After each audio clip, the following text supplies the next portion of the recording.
All right. Welcome everyone to Webinar Wednesday. My name is Andrea Wilson. I am a recruiting operations specialist with K12. I've been here for 3 years now, and I've been hosting a lot of our Webinar Wednesday, so I'm very excited to I don't see your face, but I'm seeing all of the names, and I'm very excited that you've come today. So today we'll be answering a lot of frequently asked questions that our recruiters receive. Again, we've already muted everyone's microphones, and after we've gone through the different frequently asked questions, we will open up and allow you to type your own questions into our question box. So to get us started, I wanted to just explain who is K12. That's one of the, I think, number one questions that we get. Who are we? And K12 is the nation's leading provider of online curriculum. We've been around since 2000, so around 20 years now that we've been in the works. And we support we have online public schools, online private schools, and also blended hybrid schools. Our goal basically is to provide children with an education that is comparable or superior to that provided by the nation's best public and private schools. Now, as far as who K12 supports, as you can see on the screen, we have advanced learners, students who may need extra support, homeschool, college and career-minded students, as we have our destinations, academies, and just others who are looking for education to fit an alternative schedule. And we truly believe that K-12 is education for anyone.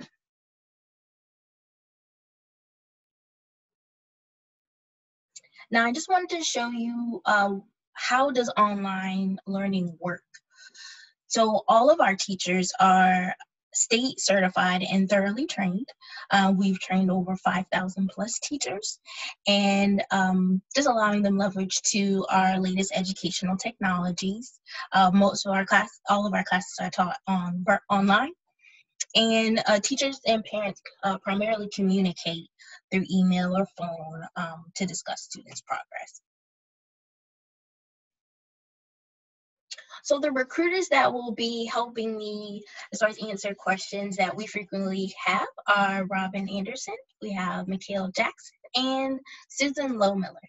And before we go to our questions, I just want each of them to just introduce themselves to us and just tell us, your time here at K12 and how long you've been with us. Robin, if you want to go first. Sure. Hi, everyone. Thanks for joining. I'm Robin Anderson, and I actually used to be a teacher in the brick and mortar schools, and then in 2004, I started working for one of K12's public online schools in Idaho called Idaho Virtual Academy. I worked as a teacher for them for 5 years, and then I actually became a corporate teacher with K12, and then I managed other teachers, and now I get to give teachers jobs, which is really cool. So actually this Saturday, August 1st, is going to be 16 years with the company. So obviously it's a great place to work. Welcome, everyone. Thanks, Robin. Mikhail, tell us a little about yourself. Hi, I'm Mikhail Jackson. I have been with the company for almost 7 years. I started off on the corporate side of recruiting. Now I'm on the academic side, and overall, I love the company, plan on being here for many years to come, and I hope that many people can join. And last but certainly not least, Susan. Hi, I was a brick and mortar teacher for about 10 years and actually had been applying to K12 for many of those years and just was doing it all wrong. Now I know. So I was a brick and mortar teacher, and then I came to teach for K12 here in Texas at Texas Online Preparatory School. And something that I think is pretty cool about K12 is that when you show an interest in another division of K12, they take your interest in that seriously. And so I've moved from teaching over to recruiting for K12, and I love it, and I love talking to teachers every day.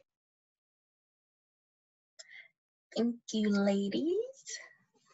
So now we're going to get in some of our frequently asked questions. We wanted to be able to just kind of answer these out loud for you all, because I know a lot of times we get just people asking, what, like our first question, do I need to be a licensed teacher to work at K12? That is one of the number one questions that we receive. And the answer is yes. As you can see, all K12 Power public school teachers are state certified prior to hire and must reside in the state where they intend to teach. Our nationwide private school opportunities do not have state resident restrictions. So I want to ask, well, I'll start with Robin, if you could tell us a little bit about just the licensed teacher portion and how that works, because I know some people are thinking, is it like personal certification? Like how does that work? If you could just elaborate on that particular question. Sure. So just kind of general rule of thumb, if it's a full-time position at one of our schools, like if you see Arizona Virtual Academy on the job listing, you have to live in Arizona, and you also have to have a current certification, so be currently certified in the content area needed in Arizona. We do have a few positions, like Drea mentioned, that do not have the residency requirement. So if you see on the job post, Learning Solutions, Keystone Academy, or International Academy, those positions, you must be certified in the content area for sure. With Learning Solutions, you've got to have the correct state certificate, but for all of those institutions within our company, you don't have to live in any particular state. You can live in any state. So again, the general rule of thumb, if you're looking at a job opening that lists one of our actual schools, so Arizona Virtual Academy, one of our Destination Careers Academies, and it's a full-time position, or even a part-time position at one of those schools, you have to live in the state. You have to have current certification for the content and the state. Thanks, Robin. And we'll also reiterate it throughout the webinar. So if you still have questions about it, we'll talk about it further. Our next question that we typically get is what is the difference between online or teaching online? And Susan, I was going to ask if you could just give your experience from when you taught from brick and mortar and then moving to online, just to expound upon that particular question. Sure. When I first started to teach for K-12, or before I taught for K-12, I assumed that it was going to be like my college teaching experience, because I had taught for community colleges, and that you primarily use Blackboard, and it's asynchronous. You're not in a live class online with students. You're usually just grading their work and maybe making recordings. It's not a lot different from teaching in a brick and mortar school. You have a schedule. You come to the online class. I believe they're switching to a program called Neuro, where you'll come to your online class and the students will come to an online class at the scheduled time, a time scheduled by the school, and you teach, or I guess a better word for it is you'd be facilitating a class just like you would have in a brick and mortar school, complete with student interaction, group work, discussions, all the normal parts of a lesson plan. You would be doing that in the online classroom setting at a time scheduled by the school. And how many times a day you do that is also determined by the school, but it is typically something that's different is you are typically teaching that live class fewer times per day than you would in a brick and mortar school. So in my experience, I was meeting with students in a class-like setting 3 times per day, and that's compared to 7 times per day in my brick and mortar school. But I was on Skype with those kids, Skype chatting with them the rest of the day, grading their papers, and planning, as well as attending things like IEPs and everything. So your day is full, it's full of work, but you're not going through that same lesson plan over and over again several times a day like you would have in brick and mortar school. And you also, I mean, your lunch is completely free. That's also, I mean, as in your freedom, that is very different, where there's no bus duty or lunch duty, no detention that you're running. Maybe you'll have to talk to someone after class, but you're not running a detention session. So that is very different, and that definitely lowers your stress level. So let's see. Oh, when I said I did it all wrong, Della, what I did all wrong was when I lived in Arizona and I knew that I was moving to California, I was applying to California jobs, but not changing my address. They had no idea that I was moving to California. And then when I lived in California and I was moving to Texas and I was applying to jobs in Texas, just like they wanted me to, I did not change my address and I did not indicate that I was moving to Texas. So the Texas schools did not know that I was moving to Texas right then, like bought a house, moving to Texas for real. They didn't know that, so they passed over my application. And then finally, when I lived in Texas, taught in Texas schools, and applied to Texas Online Preparatory School, they finally did reach out to me for a position. And my problem was that I was applying to jobs in other states without indicating that I was actually moving to that state. And so that's what I was doing all wrong. Okay, I'll stop talking. I would say that's a good tip too, when you are applying for our positions, if you are planning to move to that particular state, to make sure you're making us aware of that. So keep that in mind. So we'll move on to another frequently asked question that we have.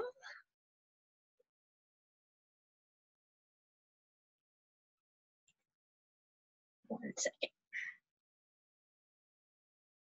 So we talked about this a little bit on the first question, but talking about the part-time positions, and I'm gonna have Robin to talk about it more. I know we have on the screen, we do offer part-time opportunities through Learning Solutions and Keystone, as she stated before.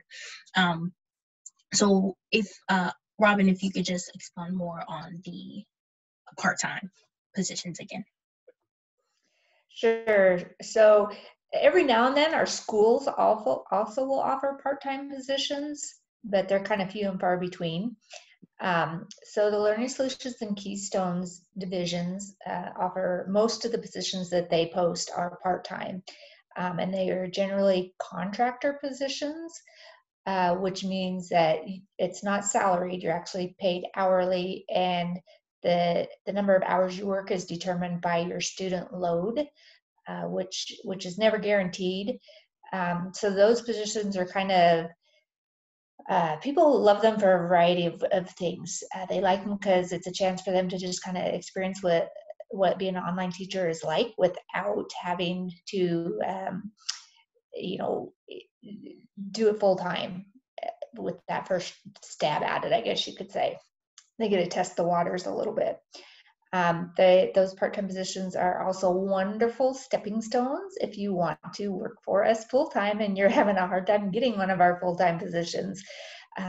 We have thousands of people that will want to work for us. So our positions are pretty competitive. So those of you who are applying a lot and aren't getting jobs, don't get discouraged quickly, because it can be pretty tough to get a job at some of our full-time positions, but just keep applying and keep trying.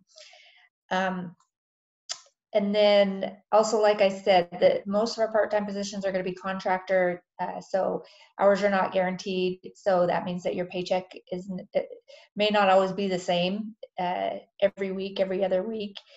So people kind of view it as fund money instead of relying on that paycheck for bills. They view it as their fund money. So Drea, is that kind of what you were wanting on that one? Yes, just to kind of expand upon it again, because I know we talked about it once, but sometimes repeating it helps. So if anybody just came in or whatnot, they can hear about our part-time opportunities that we do offer. Right, and make sure you're reading the job requirements, because we'll generally post in the job requirement, you must be certified in Washington with a high school math endorsement for this position. If you don't have that, you really don't need to apply because you're going to get rejected. Even if you've applied for that license, unless you have it, you're not going to be considered for the position. Thanks, Robin. So our next question that we typically receive is, what type of salary and benefits does K12 offer? So I'm going to call on Mikhail. If you could just talk to us about just that question about the salary and what benefits that we offer. So this can vary by school. Some of the schools will offer state retirement, some will offer 401k. So it really just depends on the state that you're in and the school that you teach for. So that's one of the main reasons why we don't talk about the salary and benefits in these webinars, because it truly has a range. As far as the salary go, again, there's no average. It depends by state. Some states are competitive with your local districts, and some are just overall what the state has. Or actually if it's a K12 position or not, that also makes a difference. One of the things that people do not know when entering into the virtual world is that sometimes it does pay a little lower, but also realizing that the funds that goes to a brick and mortar public school is a little higher than the funds that go to a virtual school. So sometimes people may ask, well, why isn't it competitive? Well, that's one of the reasons that it's not competitive, but it's something that's being worked on. So because the salary and benefits range, it's very hard to speak on that, but for the most part, we do try to be competitive. And it is questions that you can definitely ask if you are asked for an interview, or if you just want to email us and ask us about a specific position and you want to know the salary, put that job title in the subject line and we can get back to you with the salary for that position. Thank you, Mikhail. No problem. Right, moving right along.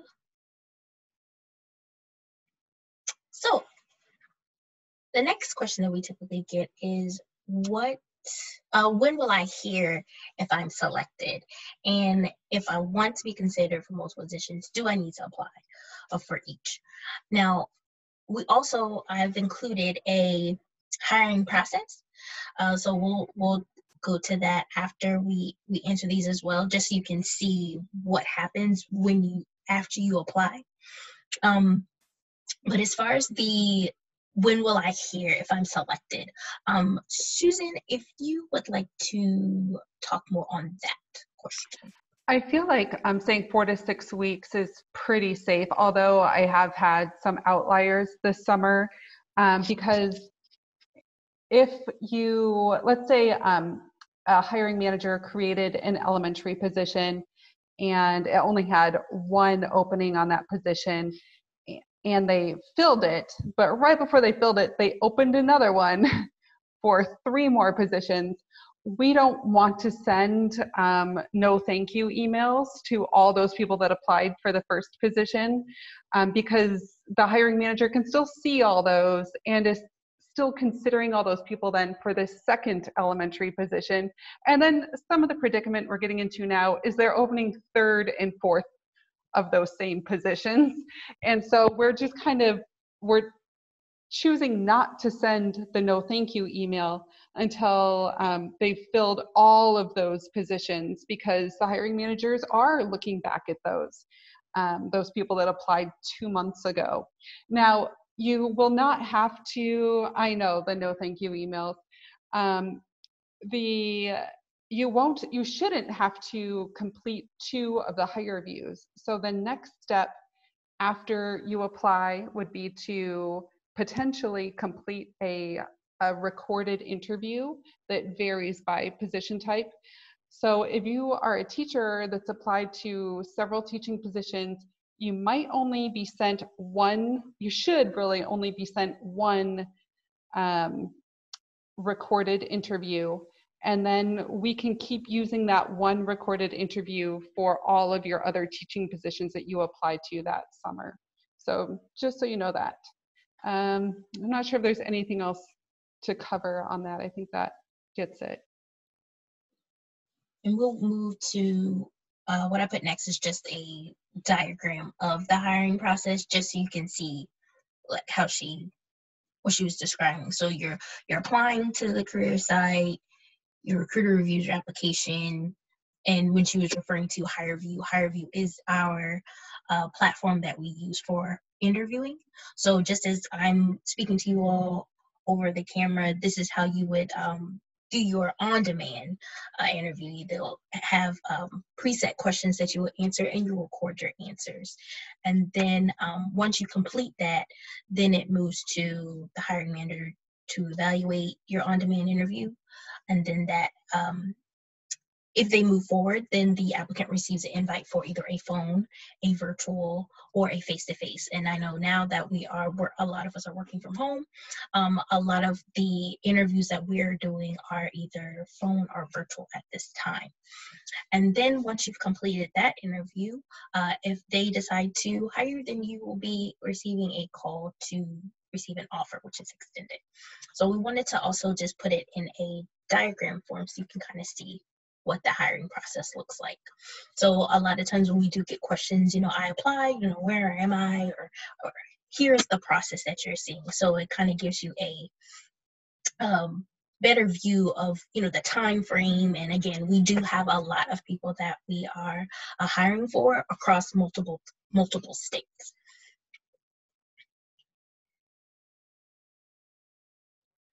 So another question that we typically have is, how do I apply at K12?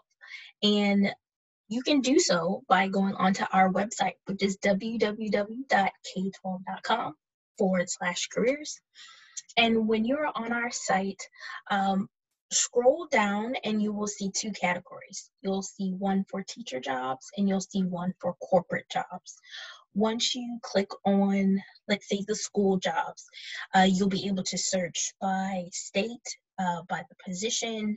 You can also create a job alert.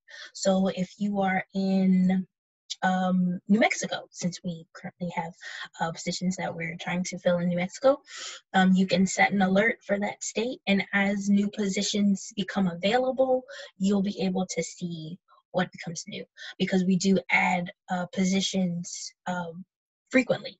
So be sure to check on our website for those new positions. But again, it's on www.k12.com/careers, and you can choose either teachers or corporate to apply for positions. And again, as we said before, you can apply to multiple positions. You're not limited to just one.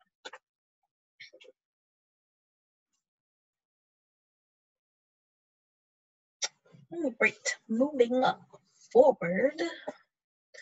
So now, I'm not sure if you've seen, but we do have a question box, and you're able to type questions there. So what we're going to do now is try to answer some questions that that we may not have answered right now or earlier in the presentation, and answer those for you.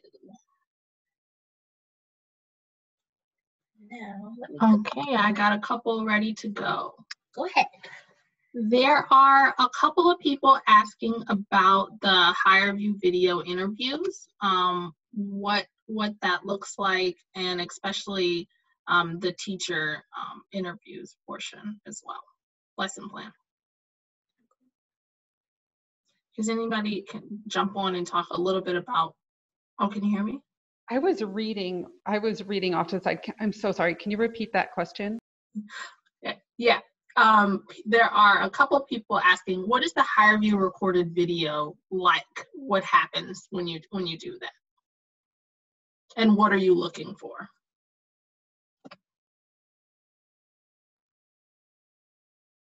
Okay, because I was talking and no one else's mouth is moving. I'll answer that one. So for the teacher interview, of course, there are different types. The teacher one, in my opinion, as well as the academic administrator higher view, it's quite involved. It's going to ask you to create a lesson plan. It gives you actually a data set of students, a pretend class, and it asks you to teach a lesson to that class if you were teaching to students with that data. And you can teach, I always suggest teach your favorite lesson. Like, don't overthink it, just teach your favorite lesson. And you know, as a teacher, you're always differentiating. Make sure you show yourself differentiating in your lesson, okay? And other than that, show that you know how to go through a lesson, because it's really the same in every state at every school, and that you know how to differentiate for kids with various needs and capabilities and strengths and weaknesses, all that good stuff. So you're going to get a long email before you complete that teacher interview or academic administrator interview. But that's really it in a nutshell. Teach your favorite lesson to a diverse group of students. There you go. And of course, they are all pretend students. Aside from that, we have recorded interviews for all the other positions like advisors, attendance clerks, counselors. Those, you're not, of course, teaching a lesson, and the questions may vary. I would, of course, try to wear pretty nice clothes and just look a little put together, because you will be on video and you will be typing answers. So it's a combination of video and typing. And just be confident and be someone that everybody wants to work with. You know, that's it in a nutshell.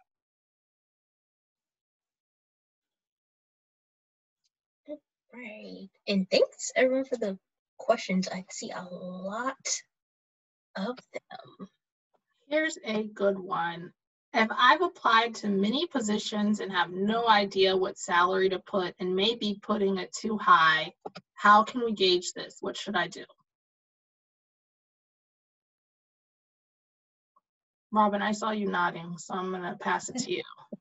Yeah, so the salary question is kind of a loaded one. So for the salary, if I were you, I would think, people always say I don't want to put a low salary because then I think I'm going to maybe get a lowball myself and they're going to give me a lower salary than what they can pay me. And that absolutely is not true with our teacher salaries, because our teacher salaries are set. So we know what it's going to be no matter who the person is we're offering the job to. So don't think you're lowballing yourself at all if you put a low salary in there. So my suggestion on that is think about your life situation basically, and what type of salary can you afford to take, I guess you could say. You know, if you can still pay all your bills, I mean, if you think you need $50,000 to be able to cover your expenses for your family, then that's what you should probably put for your salary expectation. You know, and if our salary is higher for that position, we're going to give you the higher salary. But it also makes it so that you won't not get knocked out because you're putting too high a salary if the salary is lower, type of thing. You know, you don't want to put, oh, I'll take $30,000 salary and then not be able to afford to live on that salary. Does that, other recruiters jump in? I'm trying to, am I using the right words? I agree. Like, and I'm looking at Della's question here, where she says, why do they even ask? You know, if they already know what they're going to pay, why do they ask? And it goes along with what you were saying is, if someone really can't take less than $60,000, they're not going to be interviewed for an elementary teaching position. Or if they can't take less than $50,000, they're not going to be interviewed by any school that I know of for an elementary teaching position. So that's why they ask. Is just to help to decide who to interview, really. And so let me just add to Susan, because us recruiters are tied to specific states, and we don't always look at the salary of the other states. So Susan saying the $50,000 for elementary teachers, you're not going to get an interview. That's not true in all states. Just putting that out there. Oh, which one? What? Because I have, you know, I'm happy to say, and I don't think it like pigeonholes me at all. Like in Michigan, an elementary teacher is probably going to make $36,000 plus up to a 7% annual bonus. And that's where they would start, and there would be annual increases. In Arkansas, it's probably going to be 36 as well. In Virginia, it'll probably be 45 plus a 5% annual bonus. So it is different for every state, and it does not matter if you have a PhD or master's degree. It's what they are able to offer. And they typically do hire people with master's degrees and 20 years of experience, as well as brand new teachers. Keisha, do you see any other questions that were? I see about 3 times people ask, can Robin say again the opportunities that are not the state-specific MPS schools? So if we could just, I saw we put it in the chat again, but. Okay, so first of all, let me just say, for every teaching position that we have, you have to be certified in the correct content. No matter what the teaching position is, you always have to have the correct content. So if it's a position for a Chinese teacher and all you are certified for is teaching elementary students, do not apply to be a Chinese teacher. You know, that's pretty extreme, but I've seen it before.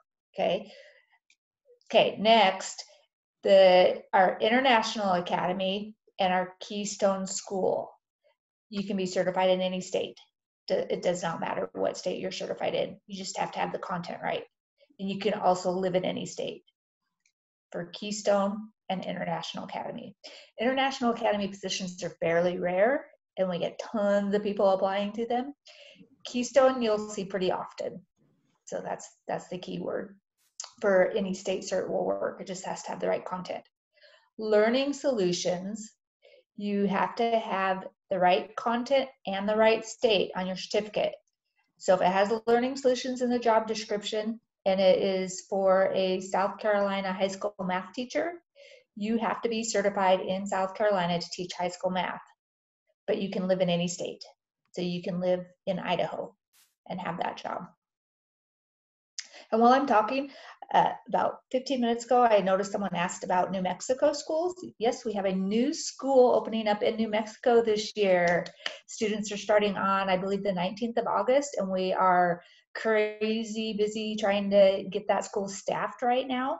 So go on our career site and put in the location of New Mexico, and you'll see all the opportunities in New Mexico. But you've got to live in New Mexico, and you've got to have a New Mexico teaching certificate for the content, and pretty much every content is open right now, so go apply. Thank you. I have a really great question here, Mikkel.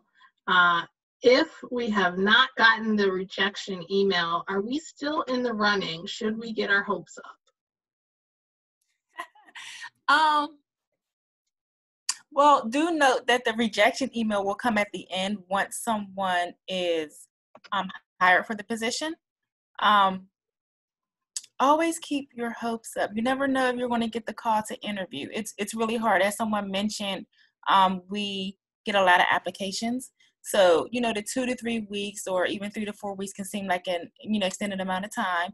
And we do understand that, but, you know, just continue applying. Yeah, just because you've applied to one position, say for instance you're in Texas and you've applied to one of our Texas schools, that doesn't say don't apply to the other Texas school. Apply to as many positions as you meet the minimum requirements for. And you know, you kind of just I'm sorry, I have candidate calls coming through. And you just kind of, you know, wish for the best and hope that one of the schools will contact you. But again, you know, there's a lot of people applying during this time, so just keep on applying. That's the only real advice I give people, because you never know. Thank you, Mikkel. I'm going to jump in real quick. I didn't see this question, but as a recruiter, I'm going to tell you, when you put your application in, make sure you attach your current teaching certificate to your online profile for us. If you have already applied and you're going, oh my gosh, I didn't apply that, log back in to your account and attach it, because we'll see it. And it's attached to, so if you've applied for 15 positions, as long as you attach it to your profile, we can find it for all 15 of those positions. So don't freak out. As long as you put it in there, we can find it. But it helps us a lot to not have to try to dig and find, like email you and try to get it, or go on the state lookup site, especially if your last name has changed because you've gotten married and we can't find you on the state lookup site. So make your recruiter smile by having all the information in front of them when they open up your application.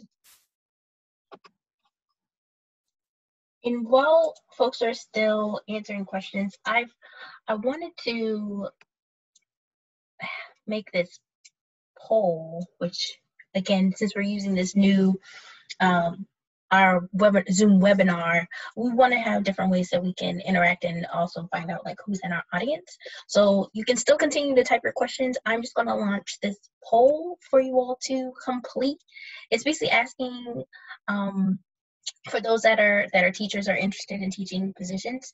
It's asking what grade level, what subject areas do you primarily identify with, and how many years of teaching experience do you have? And I will, once that's complete. You might have to launch it again. I pressed a button. Oh, I'm sorry. Oh, relaunch. Okay.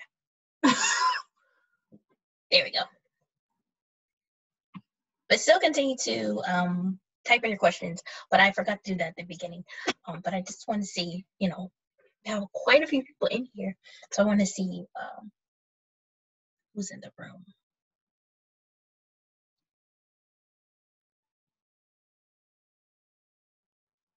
This is good.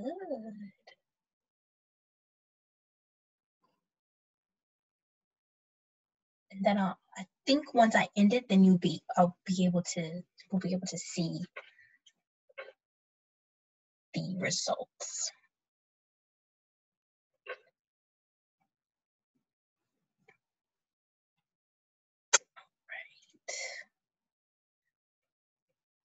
Right. And Keisha, if you see any other questions, let me know. I'm not sure different questions. I know I'm answering the ones in the I guess it's the chat box, so people can also feel free to continue asking questions there. Oh yeah, I'm sorry. Yeah, there's chat and then there's the question box too. And I'm going to end polling. I see someone asking a question about moving their certification from one state to another and how easy is that? It really depends on the state. Some states have reciprocity with each other, which means it's really easy to become certified in the other state, easy and quick and cheap. Some don't. We don't know all those rules and regulations since we don't work for the state departments of education.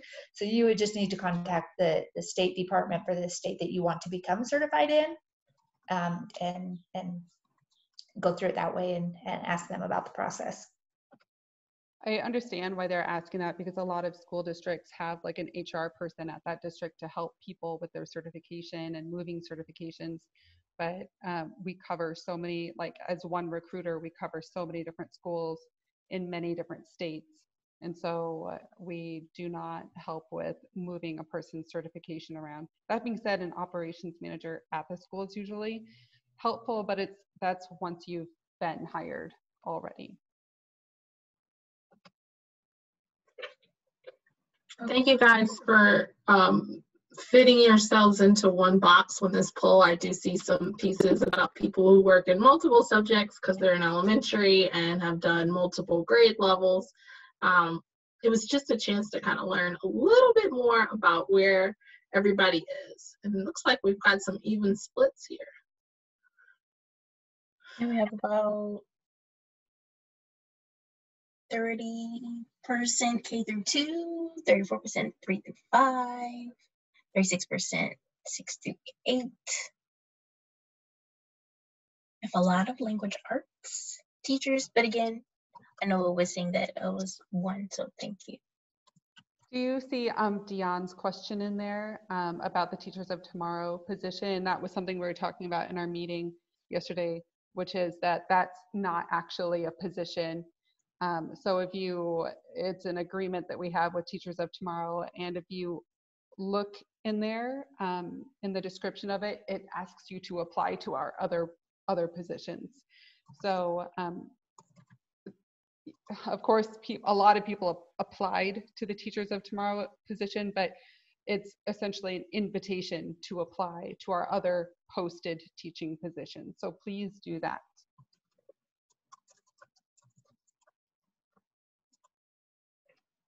And I do see someone asked in the chat box about the recording. It will be available once. We'll send that out to all of the registrants once it becomes available, and then we'll send that out to be able to look back at the questions that we have and whatnot as well. So just answering that person's question. I see a question from someone about being eligible for a teacher intern certificate. Now, remember, we cover all 50 states, and each state uses different buzzwords on their certificates, so we don't always know what each type of certificate means in each state.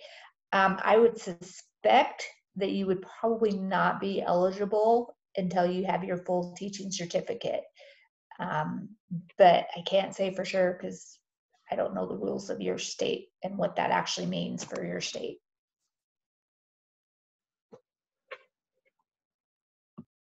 And same thing with, looks like Google Certified Educator. I haven't heard of that one before. We don't use Google Classroom.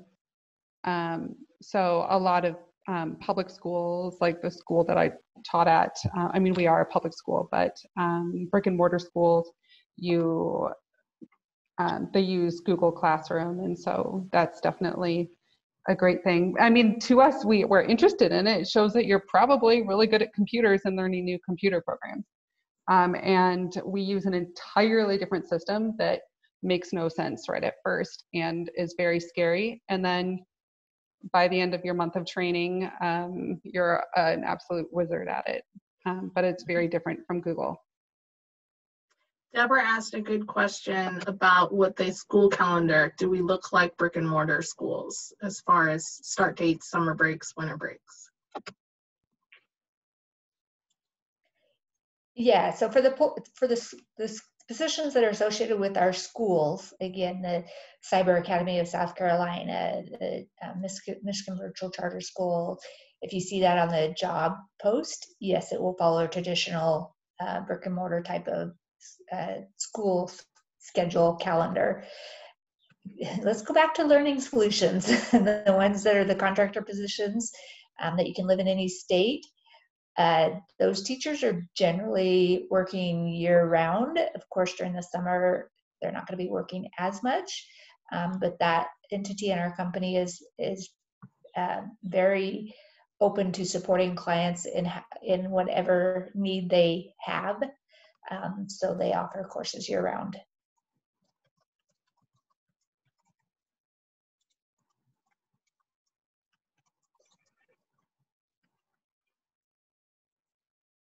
Are there substitute teacher positions ever?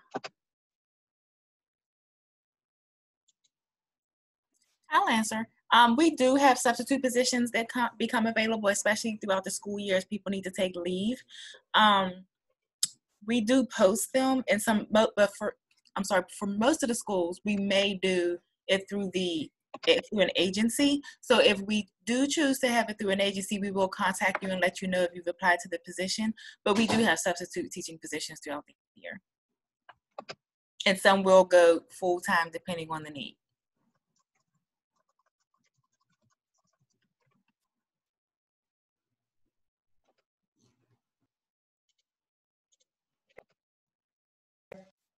I have one in Michigan for August through February, if anyone lives in Michigan and is certified. So it's a very long temporary position. Hot off the presses, guys, hot off the presses. I did get a question about my background behind me. No, this is not my house. I wish, because I love plants. But no, this is a lovely background that I decided to use just to jazz it up for today.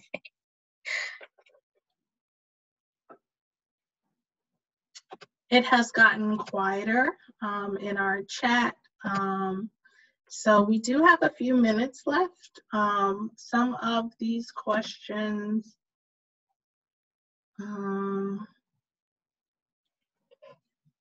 we may not be able to answer. I'm not sure how many teachers are in the K-5 private academy. I don't know if any of the recruiters know offhand. That'd be a pretty specific knowledge if you did. Okay, so not sure about that one. Like that one, just one school, just in the elementary portion of one school, because we have tens of thousands of teachers overall. So we're not a small entity, but I don't know that I'd be able to say how many teachers we have in one elementary school. So I see someone asking if each state has its own recruiter. Yes, but that doesn't mean we have 50 recruiters. So each recruiter is responsible for more than one state, but typically the state will only have one recruiter. And then I saw someone asking about Idaho. It looked like they lived in Idaho. So Idaho Virtual Academy is a very large school.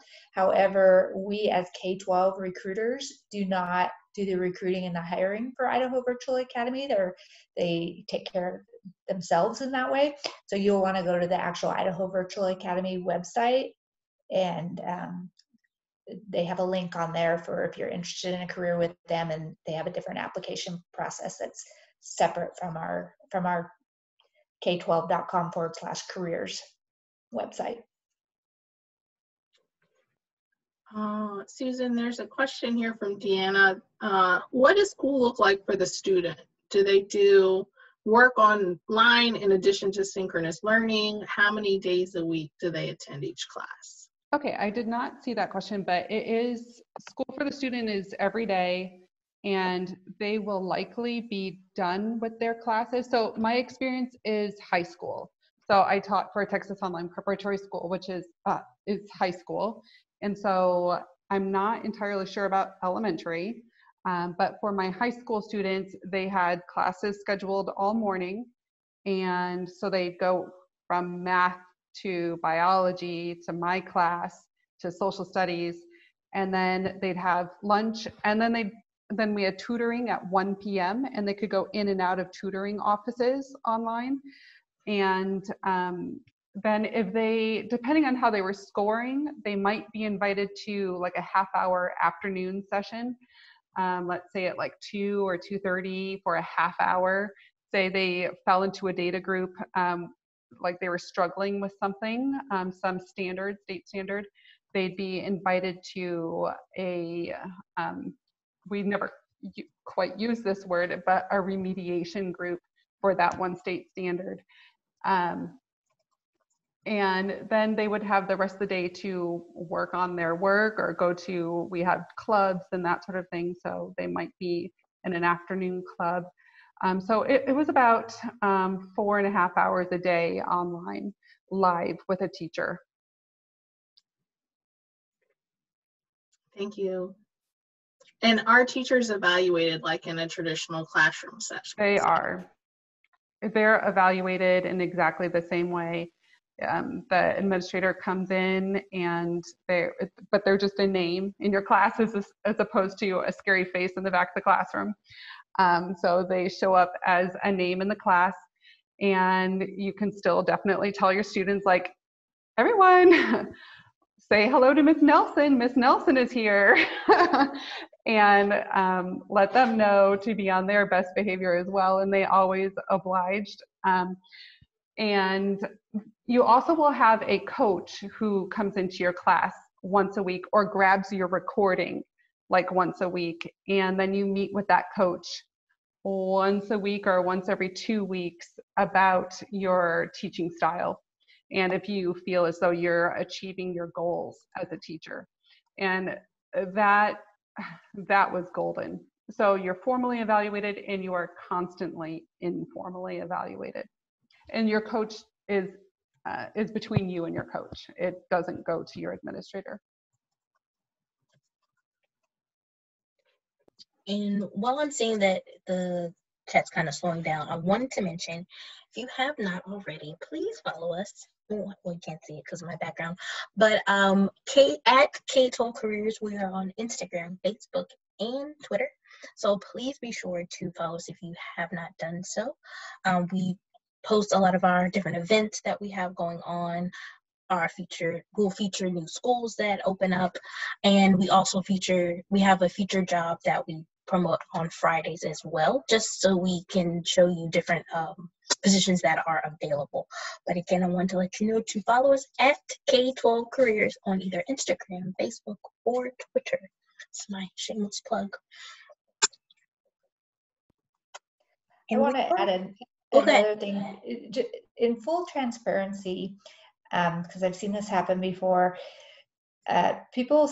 teachers sometimes look at these jobs thinking, oh, I'm going to work from home and save a whole bunch of money on daycare. Don't plan on that. You cannot have your kids at home while you're teaching online. You spend a lot of time in live sessions, whether it's live teaching or live on the phone with students and parents or their learning coaches. So if you've got daycare age kids, they're going to need to be in daycare while you're working. And I know that right now everything's kind of messy with COVID, but just keep in mind that this job is not conducive to having small kids running around your house at the same time. And just to even add on to that, even if you're looking at the positions as a teacher and you look on the corporate side and you apply for one of the administrative positions, the same thing applies to that. It is not, you will have a very hard time if your children are at home. Of course, this COVID time would be different, but in general, for corporate or academic side, it will be very difficult.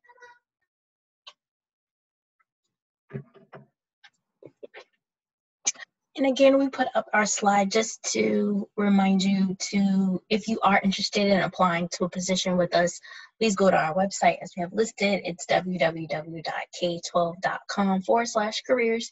You can choose between teacher positions or corporate positions. It's two categories.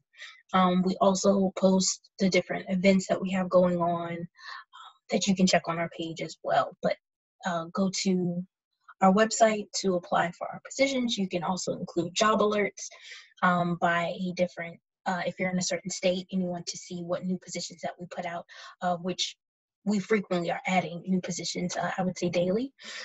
So just be sure to visit our website and check back frequently. But we have this up again just so you can see it. And again, please follow us at K12 Careers on Instagram, Facebook, and Twitter. Again, this webinar was recorded, so I will be sending this out to our registrants today, so you can refer back to all of the questions that we answered.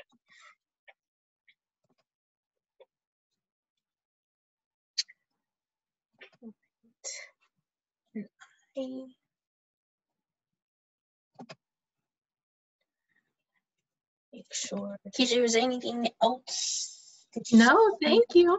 If not, thank you all again for joining our webinar Wednesday, and we will see you next time, next month. Bye, everyone.